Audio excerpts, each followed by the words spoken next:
Hello friends, welcome back to my channel. आज हम पढ़ने वाले हैं security in the contemporary world का पार्ट 3। ठीक है, तो आज का जो हमारा मेन टॉपिक रहेगा वो आपका रहेगा सोर्सेस ऑफ थ्रेट्स। ठीक है, sources of threats for security. सही है, तो आज हम पढ़ने वाले हैं वो आपका है सोर्सेस ऑफ थ्रेट। सही है, थ्रेट मतलब क्या आता है आपका खतरा। खतरा यहाँ पे किसको है? सिक्योरिटी को। ठीक है, तो आज पढ़ने वाले वो कुछ बेसिक एक्टिविटीज है या फिर कुछ बेसिक फेनोमेनन है जिसके वजह से जो है सिक्योरिटी के प्रिंसिपल को मेंटेन करने में हमें प्रॉब्लम हो सकती है या फिर प्रॉब्लम होती हैं। ठीक है, आज भी जो प्रॉब्लम होती हैं हम ऐसा बोल सकते हैं। सही है, तो वो कौन कौन सी चीज़ें हैं? तो पहला आपका है टेररिज्म। ठीक है, बुक में आपका पहला पॉइंट बताया गया है टेररिज्म। सही है, तो पहले हम इसको पढ़ते हैं। एंड वन मोर थिंग, अगर बैकग्राउंड में कुछ नॉइस आता होगा तो उसका प्लीज़ इग्नोर कीजिएगा। सही है, तो पहला आपका है टेररिज्म। इसका मतलब आप लोग जानते ही हैं। ठीक है, बेसिकली एक ऑर्गेनाइजेशन होता है जो टेररिज्म को स्प्रेड करता है। वो खुद करते हैं और दूसरे को इन्फ्लुएंस करते हैं कि तुम ऐसा करो, ऐसे करने से तुमको ये मिल जाएगा। ठीक है, तो ऐसा करना उनका मतलब बेसिक ऑब्जेक्टिव होता है उनका सेल्फ इंटरेस्ट, हम बोल सकते हैं। ठीक है, तो इसके पीछे उनका सेल्फ इंटरेस्ट होता है। सही है, इसके पीछे उनका सेल्फ इंटरेस्ट होता है और ये जो है वायलेंस को यूज़ करते हैं और जो कॉमन पीपल हैं उनको एज अ वेपन यूज़ करते हैं। ठीक है, कॉमन पीपल को एज अ वेपन यूज़ क्यों करते हैं? आप ऐसा क्वेश्चन कर सकते हैं कि कॉमन पीपल ही क्यों? क्योंकि कॉमन पीपल के द्वारा ही जो है आपका गवर्नमेंट बनता है। ठीक है, तो टेररिस्ट लोग जो होते हैं उनको पता होता है कि अगर हम कॉमन पीपल को टारगेट करते हैं तो उससे जो है हम गवर्नमेंट के माइंड्स को इवेल्युएट कर सकते हैं। गवर्नमेंट से जो मतलब हमें जो चाहिए वो हम ले सकते हैं। ठीक है, इसलिए जो है वो कॉमन पीपल को टारगेट करते हैं या फिर सिविलियन को टारगेट करते हैं। तो जो बोल सकते हैं जो क्लासिक केसेस है, ठीक है, टेररिज्म का आपका होता है बस हाईजैक या फिर ट्रेन हाईजैक या फिर प्लेन हाईजैक। सही है, यहाँ पर क्लासिक केसेस है। ये मतलब टेररिज्म वो लोग ऐसा ही करते हैं या फिर बोल सकते हैं जो मेथड होता है उन लोग का ऐसा ही होता है। ठीक है, और बोल सकते हैं कि बॉम्बार्डिंग भी करते हैं, है ना, सिविलियन प्लेसेस में जो वो लोग बॉम्बार्डिंग भी करते हैं। सही है, तो ये आपका टेररिज्म का मुद्दा है।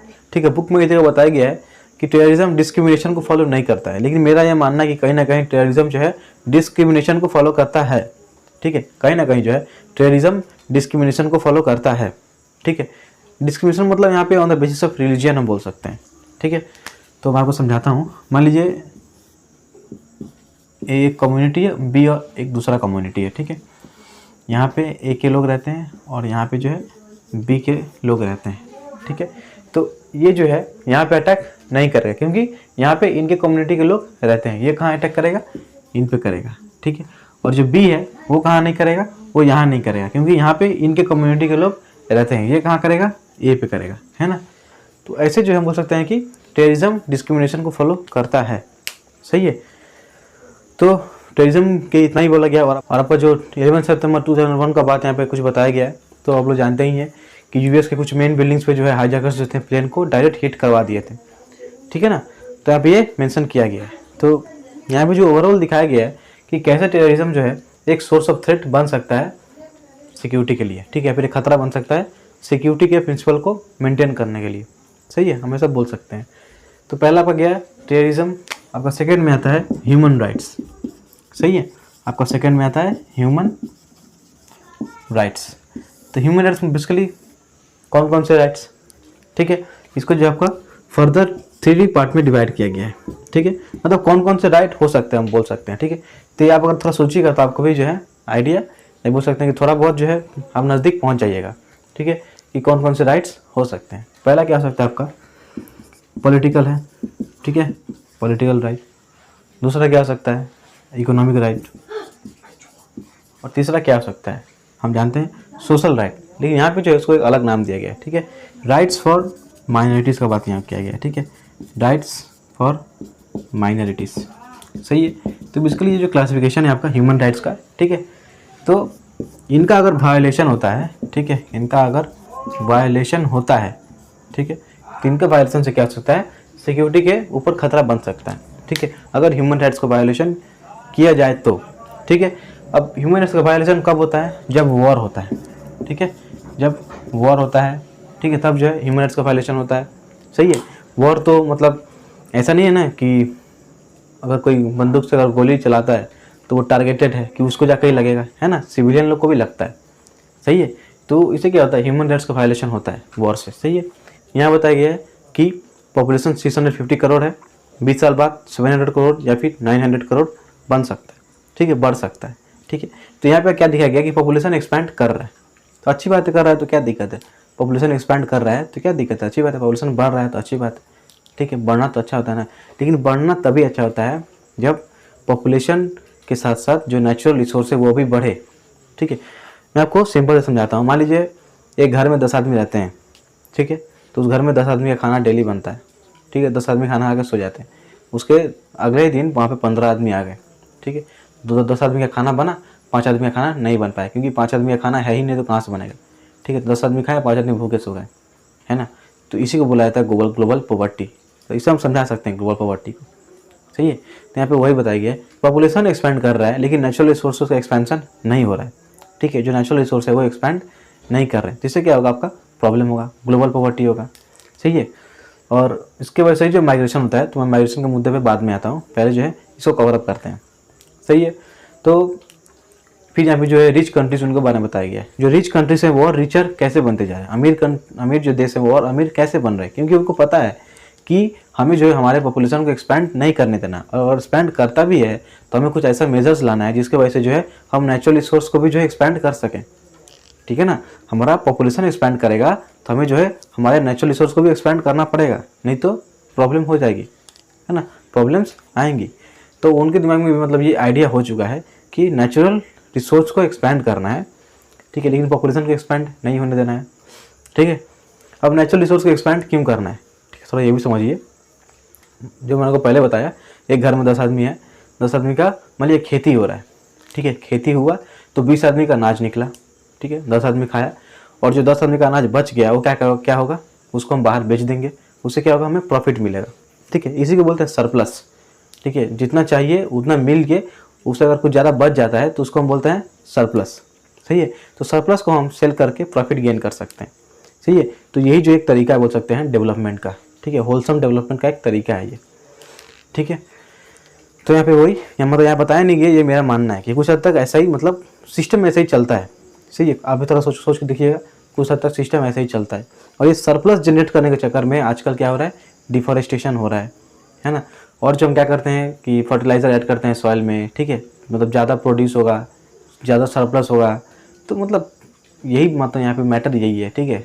यहाँ पे बताया नहीं गया है, मैं आपको समझाने के लिए बोल रहा हूँ कि मतलब हमें हमेशा जो है थोड़ा और चाहिए होता है, ठीक है। तो थोड़ा और के चक्कर में ही जो है हम अपना बर्बादी खुद कर लेते हैं, सही है। तो मैंने आपको बस समझाने के लिए सब बोला है, यहाँ पे वो सब मेंशन नहीं किया गया, बस एक बेटर अंडरस्टैंडिंग के लिए, ठीक है। क्योंकि देखिए किताब पढ़ने से क्या मिलता है, थोड़ा बहुत नॉलेज मिलता है, लेकिन कुछ सीखना भी ज़रूरी है ना। किताब पढ़ने से क्या होगा, बस आप जान जाइए कि कैसा ऐसा हुआ था, ठीक है, उसके बाद क्या है, उसका कॉन्सिक्वेंस है, उसका रिजल्ट, ये सब आप जान जाइएगा, लेकिन उससे मतलब क्या सीखने को मिल रहा है आपको, वो मतलब सीखना ज़रूरी होता है, ठीक है। एजुकेशन हमारे लाइफस्टाइल के लिए बहुत ज़्यादा इंपॉर्टेंट है, क्योंकि इससे हम बहुत कुछ सीखते हैं, ठीक है। हमें हमारा लाइफस्टाइल कैसा होना चाहिए, या फिर हमें कैसे किसी के साथ व्यवहार करना चाहिए, बातचीत करना चाहिए, या फिर नेचर के साथ कैसे इंटरेक्ट करना चाहिए, ये सब हमें सीखने को मिलता है, सही है। ये सब को साइड में रखते हैं, आगे बढ़ते हैं। ये आपका था ग्लोबल पॉवर्टी, सही है।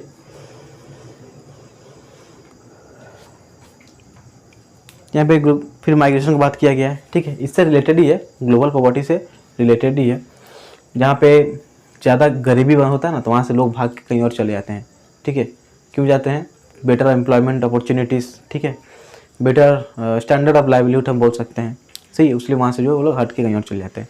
लेकिन यहाँ पे जो माइग्रेशन की बात किया गया है, यहाँ पे वॉर को भी इंक्लूड किया है, ठीक है, यहाँ पे वॉर को भी जो है इंक्लूड किया गया है। क्योंकि देखिए जाहिर सी बात है, आपको ऐसी जगह पर रहना पसंद नहीं होगा जहाँ पे हमेशा लड़ाई झगड़े होते हों, या फिर जहाँ पे अशांति का माहौल बना रहता हो, वहाँ पे आप रहना पसंद कीजिएगा नहीं, आप जो है वहाँ से हट जाइएगा, है ना। तो यहाँ पे सिंपली वही बताया गया कि जब वॉर होता है तो वहाँ से लोग हट के कहीं और चले जाते हैं, ठीक है। कुछ लोग रेफ्यूजी बन जाते हैं, कुछ लोग माइग्रेंट्स बन जाते हैं, ठीक है ना। यहाँ पे वही बताया गया। यहाँ पे एक और टर्म यूज़ किया गया है, वो आपका है इंटरनली डिस्प्लेस्ड पीपल, ठीक है, वो आपका है internally displaced people, internally displaced people, सही है। ये क्या है, ये टर्म क्यों यूज़ किया गया, देखिए कुछ कुछ लोग जो हैं कहीं से हटते हैं, ठीक है, लेकिन दूसरे कंट्रीज़ में नहीं जाते हैं, अपने नेशनल बाउंड्री में ही रह जाते हैं। जैसे कश्मीरी पंडित यहाँ पे एग्जांपल दिया गया है, ठीक है। कश्मीर के जो पंडित हैं उन पे जब वायलेंस हुआ तो वहाँ से वो हट गए, हट के ऐसा नहीं कि इंडिया के बाहर चले गए, ठीक है, इंडिया में ही हैं, आज भी हैं, ठीक है, इंडिया में ही हैं।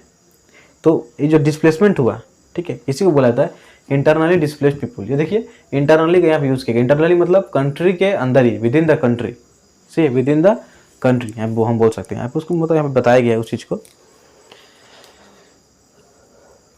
Kashmir valley in the early 1990s में ये जो मतलब हुआ करता था, ठीक है।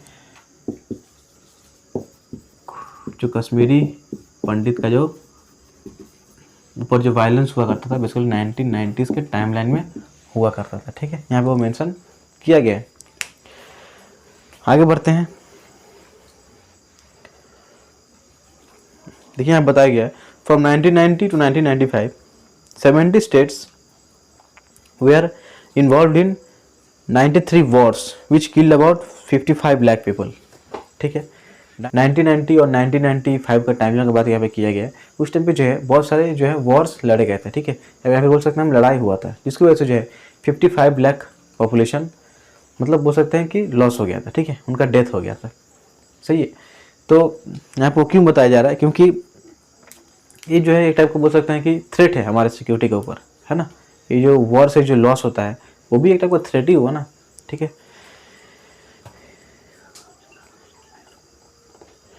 देखिए यहाँ पे क्या लिखा गया है, force to migrate because of generalised fear of violence और due to destruction of livelihoods, ठीक है, identities and living environments.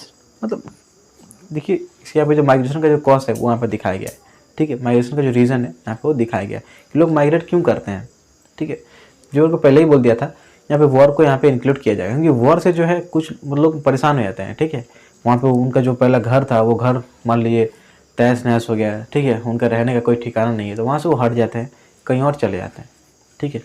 War से देखिए पर्सनल लॉस भी है, ठीक है, गवर्नमेंट का तो लॉस है ही, उसके अंदर जितने मतलब इंडिविजुअल है उनका पर्सनल लॉस भी है, ठीक है, इमोशनल लॉस भी होता है, सही है ना। तो वॉर को जो है प्रिवेंट करना चाहिए, सही है। तो बात की बात है। अब जो फोर्थ प्रॉब्लम है आपका हेल्थ एपिडेमिक्स, बेसिकली फोर्थ नहीं, हाँ फोर्थ प्रॉब्लम है आपका है हेल्थ एपिडेमिक्स, ठीक है। बेसिकली यहाँ पर बीमारी के बारे में बात किया जा रहा है, ठीक है। बीमारी से क्या होगा कि बीमारी तो स्प्रेड करता है ना, है ना, बीमारी स्प्रेड करता है। जैसे हमारा कोविड-19 था, ठीक है, ये स्प्रेड किया, बहुत ही तेज स्प्रेड किया हम बोल सकते हैं।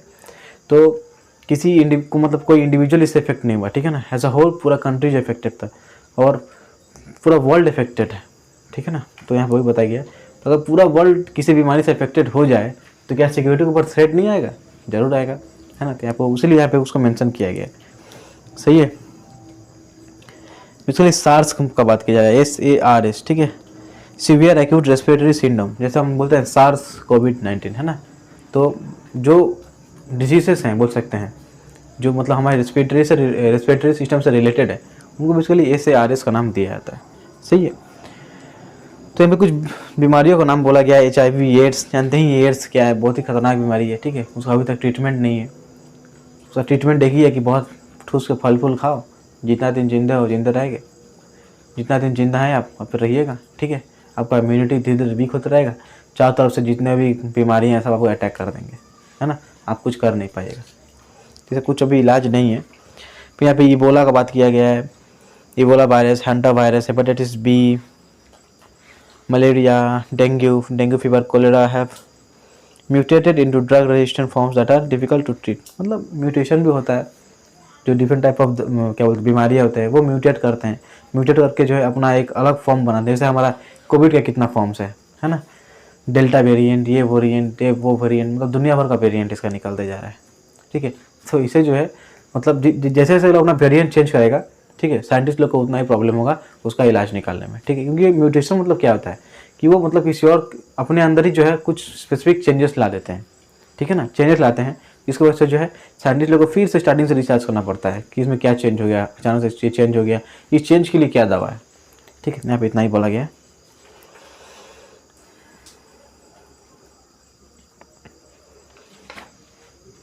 तो उसके बाद जो है कोऑपरेटिव सिक्योरिटी और इंडिया सिक्योरिटी स्ट्रेटेजी जो हम पार्ट 4 में कवर अप कर लेंगे। आज के लिए इतना ही है, सही है, आज के लिए इतना ही है। मैं आपको फिर से बोलता हूँ, अगर बैकग्राउंड में कुछ नॉइज़ आया होगा तो प्लीज़ उसको आप इग्नोर कीजिएगा, ठीक है। यहाँ से कुछ समझ के जाइए, कुछ सीख के जाइए, यही मेरा मतलब बेसिक मोटिव मेरा यही है, सही है। सिंपल सा है, कुछ डिफिकल्ट नहीं है। इस चैनल में आपको हिस्ट्री भी मिलेगा, ज्योग्राफी भी मिलेगा। फिलहाल क्लास 12 है, 11, 10, 9, 8 आपको जो है सब मिलेंगे, ठीक है। थोड़ा टाइम लगेगा लेकिन सब मिलेगा। सो बाय फॉर टुडे, मिलते हैं हम लोग पार्ट 4 में, जहाँ पे जो है हम इस चैप्टर को कंक्लूड कर देंगे, सही है।